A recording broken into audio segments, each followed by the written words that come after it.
بسم اللہ الرحمن الرحیم۔ معزز ناظرین، آپ جانتے ہیں کہ 27 دسمبر کو دہشت گردی کے ایک المناک واقعے میں محترمہ بےنظیر بھٹو اس دنیا سے چلی گئی تھی۔ یہ ایک انتہائی افسوسناک واقعہ تھا جس کے بارے میں آج تک سراغ رساں ایجنسیاں، حکومتیں اور دانشور یہ فیصلہ کرنے میں ناکام رہے ہیں کہ محترمہ بےنظیر بھٹو کے اس بہیمانہ قتل کا ذمہ دار کون؟ 27 دسمبر آئی ہے تو سوشل میڈیا پر اب ایک نئی بحث شروع ہوئی ہے کہ محترمہ شہید بےنظیر بھٹو کے قتل کا ذمہ دار پرویز مشرف ہے یا آصف علی زرداری۔ تو یہ چونکہ بہت سے لوگ اس پہ گفتگو کرتے ہیں سیاق و سباق کے بغیر، تو اس میں الجھنیں اور زیادہ بڑھ جاتی ہیں۔ جہاں تک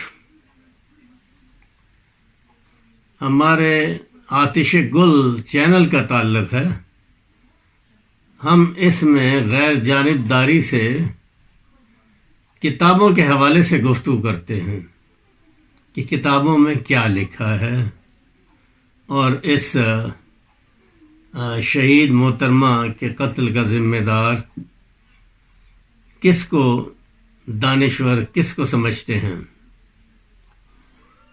گو کہ ان دو افراد میں سے کسی ایک کی ذمہ داری کا تعین کرنا بہت ہی مشکل کام ہے، کیونکہ جب شواہد مٹا دیے جاتے ہیں اور دلچسپی لینے والے بھی اس کی تحقیق کو پس پش ڈال دیتے ہیں، تو ہمیں اس حقیقت کو نظر انداز نہیں کرنا چاہیے کہ محترمہ کی جدائی کے بعد آصف علی زرداری کی قیادت میں جو حکومت برسر اقتدار آئی، اس نے بھی اپنے دور حکومت میں محترمہ بےنظیر بھٹو کے قاتلوں تک پہنچنے کے لیے کوئی قرار واقعی کام نہیں کیا۔ البتہ پرویز مشرف کی حکومت کے دوران محترمہ کے صاحبزادے بلاول بھٹو زرداری اور ان کی بہنوں نے حکومت کے ذریعے ہونے والی تحقیق کو بالکل ہی ماننے سے انکار کر دیا، اور ان کا مطالبہ یہ تھا کہ اقوام متحدہ کمیشن کے ذریعے اس کی انکوائری کرائی جائے۔ چنانچہ لاکھوں ڈالر خرچ کیے گئے، اقوام متحدہ کے کمیشن نے انکوائری شروع کی، اور میں سمجھتا ہوں کہ یہ انکوائری بہت ہی خوبیوں کی حامل تھی، کیونکہ اس انکوائری کے ذریعے اقوام متحدہ کمیشن نے یہ کوشش ضرور کی کہ پس پردہ چھپے ہوئے کرداروں کو سامنے لایا جائے۔ یہ ایک ایسی انکوائری تھی جس میں لیاقت باغ سے محترمہ کی روانگی اور اس کے بعد ان کے اوپر پستول سے فائر اور پھر خودکش حملے کے سبب جو انہیں زندگی سے ہاتھ دھونے پڑے تھے، اس کے بارے میں تمام شواہد کو بہت اچھے طریقے سے اکٹھا کیا گیا. خاص طور پہ اس میں یہ بات کی گئی کہ جو گاڑی بیک اپ سپورٹ کے طور پہ ان کے جو سیکیورٹی چیف تھے رحمان ملک صاحب، جب محترمہ لیاقت باغ میں آئی تو وہ ان کی گاڑی محترمہ کی گاڑی سے آگے تھی، اور جب ان کی واپسی ہوئی تو اقوام متحدہ کی اور اسکاٹ لینڈ یارڈ کی تحقیق میں یہ گاڑی دور تک نظر نہیں آئی. تو یہ اس میں جو حقائق اور شواہد اقوام متحدہ کی کمیشن نے اکٹھے کیے تھے، ہونا تو یہ چاہیے تھا کہ اس کو جو مقدمے کی FIR ہے اس کا حصہ بنانا چاہیے تھا. لیکن جناب آصف علی زرداری نے صدر مملکت کا چارج سنبھالتے ہی اس رپورٹ کو طاق نسیاں کر دیا، جس پر آج تک محترمہ کے نیئر اینڈ ڈیئر ونز نے ابھی تک کوئی معقول قسم کی وجہ نہیں بتائی ہے. تو ہم اس امر کو یہیں تک رکھتے ہیں جس کا تذکرہ سوشل میڈیا میں کیا جا رہا ہے کہ محترمہ کے قتل کی ذمہ داری کس پہ عائد ہوتی ہے، جناب سابق صدر پرویز مشرف پر یا سابق صدر آصف علی زرداری پر. تو ہم اس حوالے سے جو بین الاقوامی کتابوں اور پاکستانی کتابوں میں لکھا گیا ہے اس حوالے سے کوشش کریں گے کہ صحیح معنوں میں اس پہ روشنی ڈالی جائے.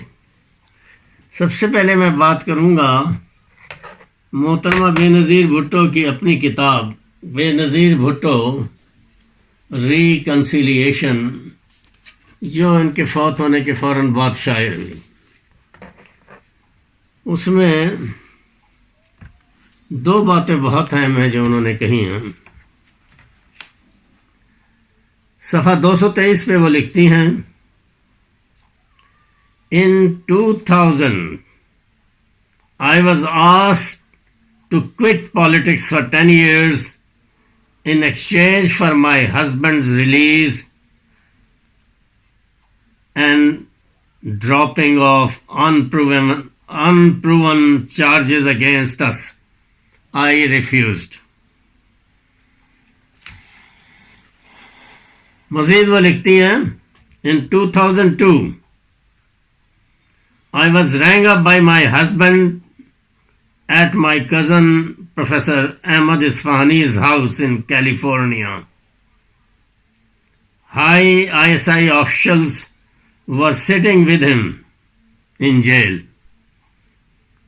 If I agreed to quit politics for 10 years, he told me he would be released and all persecution for that is what the allegations were about would end. I could not do it. I thought of my father in the death cell and how he had refused to abandon the people of Pakistan at the cost of his life. In 2004, some of my friends, maybe the friends in American agencies, and my husband was released unconditionally. So this is what she says. اس کے ساتھ ساتھ جہاں تک محترمہ بےنظیر بھٹو کی self exile کا تعلق ہے. وہ دبئی میں رہیں. اس دوران جب آصف علی زرداری رہا ہو کر آئے اور پھر واپس پاکستان آئے اور انہوں نے پالیٹکس میں حصہ لینا شروع کیا، تو اسی دوران پھر امریکن تھنک ٹینکس نے یہ محسوس کیا کہ پاکستان میں صورتحال جو ہے وہ ساؤتھ ایشیا کے حوالے سے، افغانستان کے حوالے سے، طالبان کے حوالے سے ان کے لیے بہت اہم جگہ ہے، اور وہاں پر محترمہ بےنظیر بھٹو اچھا پارٹ پلے کر سکتی ہیں. اور اس حوالے سے مشرف اور محترمہ بےنظیر بھٹو کے درمیان بات چیت کا ایک سلسلہ شروع ہوا. مشرف یہ چاہتے تھے کہ محترمہ 2007 کے الیکشن جو بعد میں 2008 میں کر دیے گئے تھے ان کی اچانک المناک موت کے بعد، وہ الیکشن کے بعد آئیں. لیکن بی بی یہ جانتی تھیں، کیونکہ وہ 2 مرتبہ پاکستان میں پہلے بھی وزیر اعظم کے منصب پہ فائز رہ چکی ہیں، اور ان کا دور بھی پاکستان میں جمہوریت کے حوالے سے اس زمانے میں اچھا دور سمجھا جاتا تھا. تو وہ جب آئی ہیں، کیونکہ بین الاقوامی طور پہ جو انٹرنیشنل دانشوروں نے اپنی کتابوں میں اور محترمہ کے ساتھ ملاقاتوں میں بات چیت کی، اس میں انہوں نے ان کے شوہر آصف علی زرداری کے بارے میں کوئی اچھی گفتگو نہ کی. چنانچہ جب وہ 2007 میں پاکستان میں الیکشن میں حصہ لینے کے لیے تشریف لائیں اور آتے ہی کارساز میں بھی ایک حادثے کا شکار ہوئیں، جس میں ان کے کافی جانثاروں نے اپنی جانوں کا نذرانہ دیا، لیکن اس کے باوجود انہوں نے اپنی الیکشن کی مہم کو جاری رکھا. اس کے بارے میں وہ اپنی کتاب میں لکھتی ہیں، صفحہ 1 پہ لکھتی ہیں، I had departed 3 hours earlier from my home in exile in Dubai. My husband Asif was to stay behind in Dubai with her 2 daughters, Bakhtawar and Asifa. Asif and I had a very calculated, difficult decision. We understood the dangers and the risk of my return, and we wanted to make sure that no matter what happens, our daughters and our son Bilawal at College of Oxford would have a parent to take care of them. عجیب بات یہ ہے کہ محترمہ نے جب election میں Peoples party کے امیدواروں کو سلیکٹ کیا اور ٹکٹ دیے، تو آصف علی زرداری کا ان میں نام شامل نہیں تھا. انہیں کسی بھی حلقے سے نامینیٹ نہیں کیا گیا.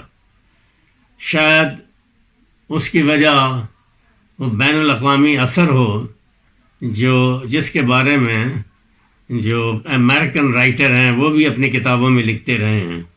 ان میں سے ایک کتاب ران ستکائن نے دی وے آف دی ورلڈ لکھی ہے. اس میں محترمہ بےنظیر بھٹو کے پاکستان آنے سے قبل جو امریکن سینیٹرز اور امریکن سیاستدانوں سے ان کی گفتگو چل رہی تھی اور ان کی میٹنگیں ہو رہی تھیں، اس کے بارے میں لکھا ہے.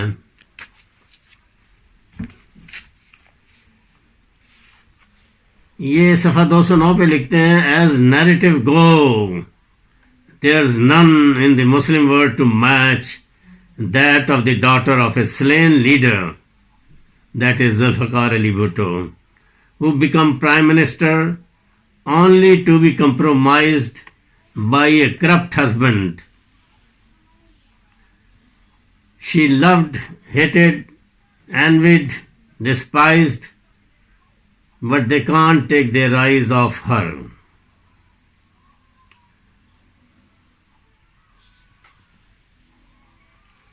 اس کے ساتھ ساتھ وہ پیج 2008 پہ لکھتے ہیں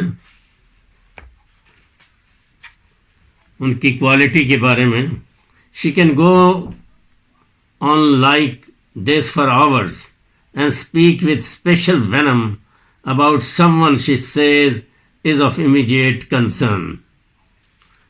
تو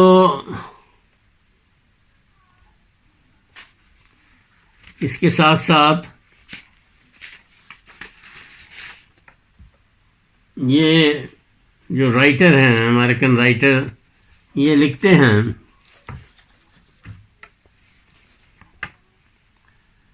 Zardari looking like an extra in the Karachi road show of guys and dolls walks astride Bhutto as she makes a grand entrance into the Russell building private dining room, mostly for senators and senior staff. تو یہ جو رسل house کے dining room میں ہے محترمہ نے وہاں پر امریکن سینیٹرز اور سٹاف سینئر سٹاف سے ملاقاتیں کرنی تھیں اور وہاں پر ان کی سیکورٹی کا مسئلہ جو ہے وہ خاص طور پہ زیر بحث آیا. وہاں کی جو انچارج تھیں Bennett she says Mr. Bennett says he can get about 50 Senate chiefs of staff to look into Bhutto's security dilemma. They are meeting in Philadelphia in a few days. A steady stream of staff chiefs have already come by the table to pay their respect to her. She thanked them in advance for their help. As Zardari from across the table says loudly, I spent 8 years in prison while she fought for my release. Now it's her turn to go to prison, and I will be the one who gets famous by fighting for her. اب یہ ایک ایسی انتہائی سنجیدہ قسم کی meeting میں ان کا اکراس دی ٹیبل سے زوردار آواز میں یہ کہنا کہ اب میری ٹرن ہے، تو یہ ہمیں پھر اس طرف لے جاتی ہے جب 2002 میں یہ کال جناب آصف علی زرداری نے، جس کے بارے میں کہا جاتا ہے وہاں ISI چیف بھی تھے، ان کی موجودگی میں کی کہ وہ انہیں تو سیاست میں کام کرنے کی اجازت دینا چاہتے ہیں، اگر آپ 10 سال کے لیے سیاست سے علیحدہ ہو جائیں تو میری 8 سالہ یہ جو پریزن ہے ختم ہو سکتی ہے. تو یہ چیز تھوڑا سا یہ ظاہر کرتی ہے کہ صدر مشرف سے ایک غائبانہ تعلق ان کا 2002 میں ہی ہو چکا تھا، اور اسی حوالے سے جب وہ آئے ہیں تو آتے ہی ان کو بہت اچھے طریقے سے، پہلی بات تو یہ ہے کہ انہوں نے محترمہ بےنظیر بھٹو کا جو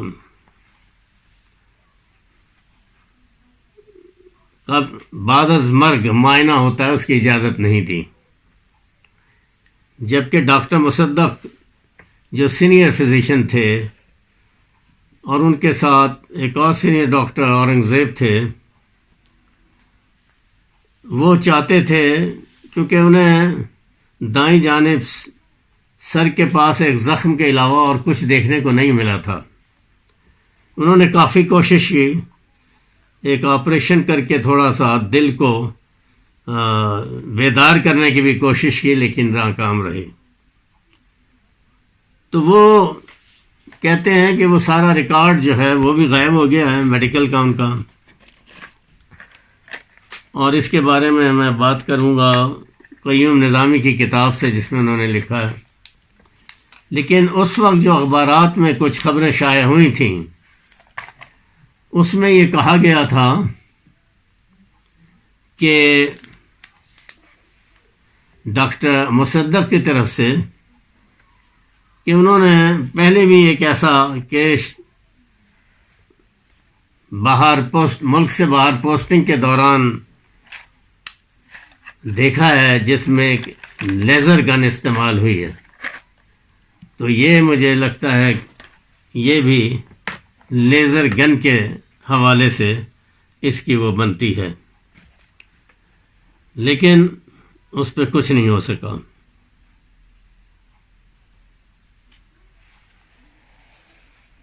اب میں تھوڑا سا ایک اور ان کے حوالے سے یہ بات کرنا چاہتا ہوں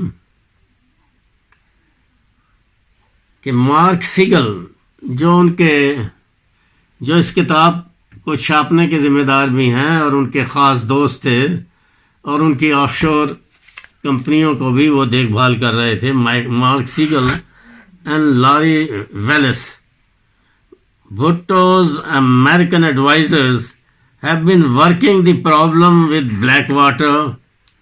In September, representative from the firm flew to meet with Bhutto at her home in Dubai and laid out several security plans costing about $400,000 per month. لیکن ایسا محسوس ہوتا ہے کہ بلیک واٹر جس پہ چاہتی تھیں جو جارڈن میں کنگ عبداللہ کی بھی سیکورٹی ان کے پاس ہے، تو وہ پیسے کے مسئلے پہ اس میں میرا خیال ہے رکاوٹ پڑ گئی. اس کے بارے میں وثوق سے کچھ نہیں کہا جا سکتا کہ کیا امریکن CIA نے بھی اپوز کیا تھا یا پاکستانی ایجنسیوں نے اسے اپوز کیا تھا. بہرحال یہ ایک حقیقت ہے جس کے بارے میں جہاں تک ہے بلیک واٹر کی کتاب اس میں بھی اس کے بارے میں کہا گیا ہے مختصراً ایک ریفرنس کہ former Pakistani prime minister Benazir Bhutto reportedly tried to hire Blackwater to protect her as she campaigned for the presidency in 2007. یہ بھی ان کی کتاب میں 451 پیج پہ لکھا ہے انہوں نے. تو یہ ایک عجیب سی صورتحال ہے جو ہوئی ہے. اب اس میں تھوڑا قیوم نظامی صاحب جو پیپلز پارٹی کے منسٹر بھی رہے ہیں انہوں نے اپنی کتاب شہادت سے شہادت تک کے صفحہ 222 میں لکھا ہے کہ محترمہ کی شہادت کے سانحہ نے بہت سے سوالات کو جنم دیا ہے، جن میں چند یہ ہیں کہ محترمہ بےنظیر بھٹو کو فول پروف سیکورٹی کیوں نہ فراہم کی گئی، سہنے والی جگہ اجلت میں پانی سے صاف کیوں کیا گیا، جنرل اسپتال سے میڈیکل ریکارڈ کیوں غائب کیا گیا، واقعاتی شہادتیں ختم کرنے کی کیوں کوشش کی گئی، محترمہ کی سیاست اور مقبولیت سے کون لوگ خوفزدہ تھے اور انہیں اپنے سیاسی اور معاشی مفادات کے لیے بڑا خطرہ تصور کرتے تھے. تو یہ پیپلز پارٹی کے جانب سے بھی اس کی تصدیق کی بات آتی ہے. کونڈالیزا رائس جو امریکن،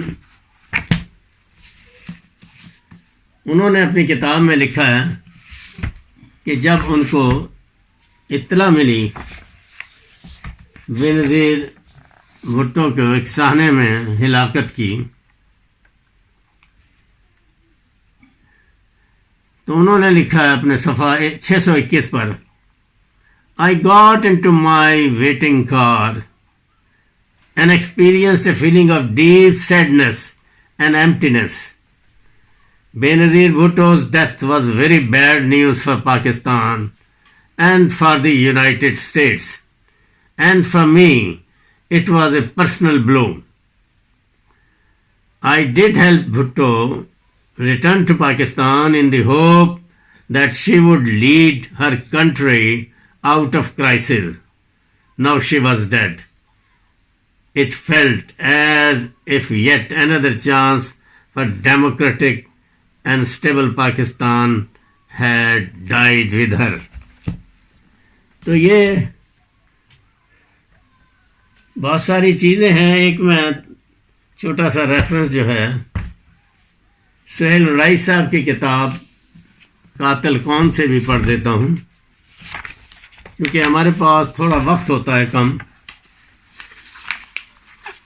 تو وہ لکھتے ہیں اسپتال میں بے بسی.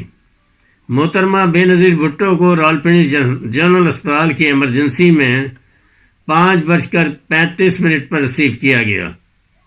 ان کا معائنہ کرنے والی ڈاکٹر سیدہ یاسمین نے بتایا کہ مس بھٹو کا رنگ زرد تھا، وہ ہوش میں نہیں تھیں، ان کا سانس بھی نہیں چل رہا تھا. ان کے سر کے دائیں جانب ایک زخم تھا جس سے خون بہہ رہا تھا اور دماغ کا سفید حصہ بھی نظر آ رہا تھا. محترمہ کے کپڑے خون میں تربتر تھے.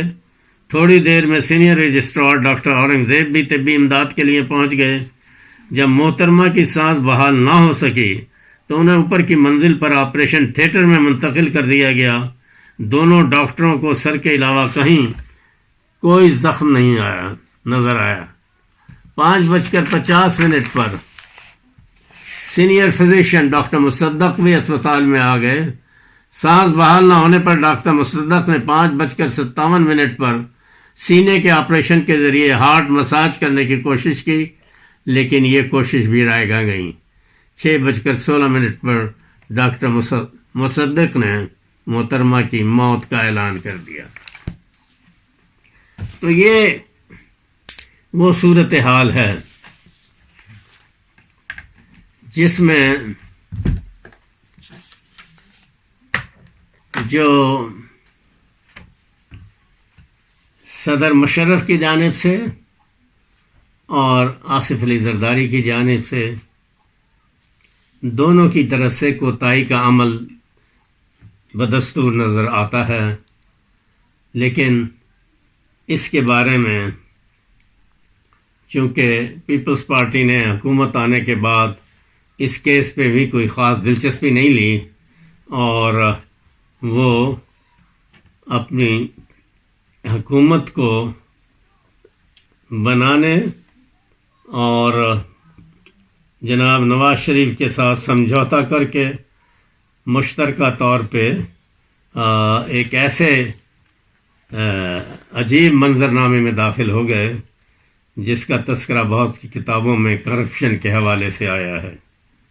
بہرحال محترمہ بےنظیر بھٹو ایک بہت ہی دانشور خاتون تھیں اور 2 مرتبہ ملک کی پرائم منسٹر رہ چکی تھیں.